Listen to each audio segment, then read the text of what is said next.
एक और दवाई आपको बनाते हैं, आपको सिखाते हैं कैसे बनानी है। ये भी गोलियों पे। तो ये दवाई है कैंथ्रिस। कैंथ्रिस 200 में आप इसके 2 कतरे ज़ुबान पे डालें या इसके 2 गोलियां 4 गोलियां ज़ुबान पे डालें, सेम असर होगा अलग फल से। ये देखें, ये इसको खोला आपने। लेकिन एक बात याद रखें, अगर आपने दवाई का पहले नाम नहीं लिखा और आप भूल गए हैं, दुनिया की कोई लेबॉर्ट्री इसको टेस्ट करके ये नहीं बता सकती कि ये कौन सी दवाई थी।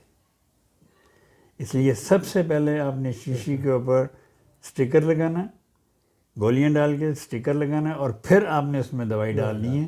फिर आपको पता लगेगा कि ये दवा बना के आपने रखी। ये देखें, इसमें 5 कतरे हम डालते हैं तो ये दवाई बन जाएगी कैंथ्रिस 200।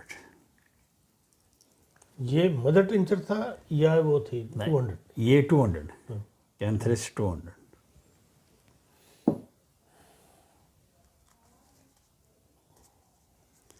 अब इसको हमने तो मिक्स कर लिया, ये दवाई बन गई।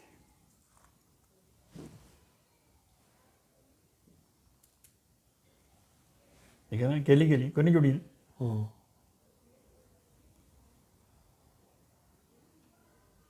ठीक है इस चीज़ की ये कैंथ्रिस